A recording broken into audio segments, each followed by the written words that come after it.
What if one of the most powerful tools we have against addiction isn't a new drug or therapy, but a belief? Today we're diving into the idea of a spiritual shield and the surprising science that shows how faith can actually be a measurable force in addiction recovery.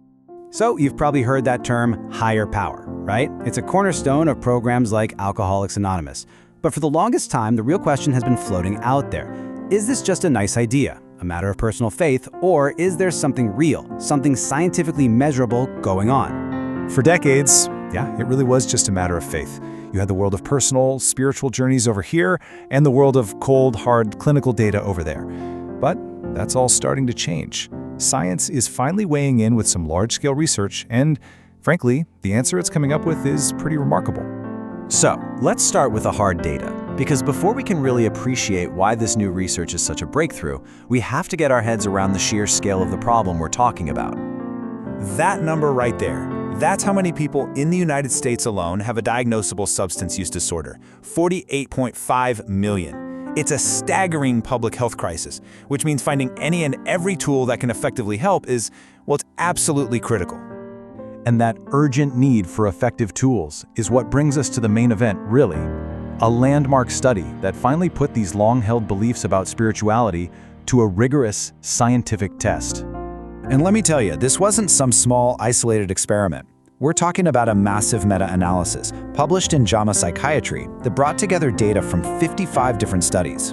It involved over 500,000 people. And many of these studies followed people for years, some for more than 2 decades, which gives us an incredibly strong data set to work with. So what did this huge analysis actually find? Well, the results were incredibly consistent. It didn't matter if it was alcohol, tobacco, or other drugs. People who had higher levels of spiritual engagement showed, on average, a 13% lower risk of harmful use. And get this, for folks attending religious services more than once a week, that protective shield got even stronger, jumping to an 18% risk reduction. You know, the study's senior author, Dr. Tyler Vanderweel from Harvard, he really put it into perspective. He called it a once-in-a-decade advance. And he said the thing that was so powerful wasn't just the result, but the consistency of the result across dozens of different studies from all over the world. The data was all pointing in the same direction. Okay, so the evidence is really compelling, but a link isn't the whole story. It just makes you ask the next big question, right? How? How does spirituality actually heal? What are the mechanics behind it? If spirituality is providing this kind of shield against addiction, what's the shield actually made of? It's not magic, so what's going on? Well, researchers have zeroed in on several key pathways. It turns out it's not just one thing, but a whole network of factors working together. You've got the crucial social support you get from a community, right? And the social norms that encourage moderation. Then there's the internalized ethics, a sense of meaning and purpose, often found by helping other people, which can be a much healthier source of fulfillment than substances. It all adds up. And this is where it gets really fascinating, down to the level of the brain itself.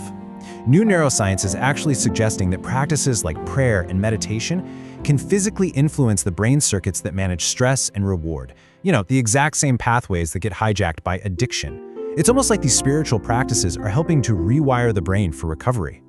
Now, while a program like AA might be the most famous example, this idea is so much bigger than just one program. It's about understanding a broader framework for recovery, one that weaves this spiritual dimension together with traditional clinical care. Think of it like this. On one side, you've got your clinical pathways, things like therapy and medication, and they are fantastic at targeting specific behaviors in brain chemistry. But on the other side, you have these spiritually mediated pathways. They work on a totally different level, tackling those deeper, existential questions about suffering, meaning, and connection. They're like two different but complementary toolkits for healing. This all fits into a really powerful concept that experts call recovery capital. It's basically the total sum of all the resources a person can draw on to support their recovery. That includes the external stuff, like a job or a safe place to live, but also those critical internal resources like coping skills and, as this research now shows pretty clearly, spiritual well-being. It's also really important to point out that the role spirituality plays isn't the same for everyone. The sociocultural context matters a ton. For instance, one survey found that over half of African American respondents said spirituality was central to their recovery. That's compared to about a quarter of white respondents. It's just a powerful reminder that recovery is never, ever one size fits all. So, we have the data. We have some theories about the mechanisms. We have the context. What does this all mean for the future of treatment? What's the new path forward look like? Now, the big takeaway here is not for doctors to start prescribing religion. Not at all. It's about integrating this knowledge respectfully into patient-centered care. And it can be as simple as these 3 steps. First, just assess. Ask the patient if spirituality is an important part of their life. Second, discuss how it could be a source of strength for them. And third, encourage them to connect with whatever communities or practices they find supportive. It's that simple. And that leaves us with this final, really big thought. For so long, science and spirituality have been treated like they're in 2 completely different, even opposing worlds. But when we're faced with a challenge as complex and as deeply human as addiction, maybe bridging that gap isn't just an interesting idea. It might just be the most promising frontier we have. Thanks for joining us.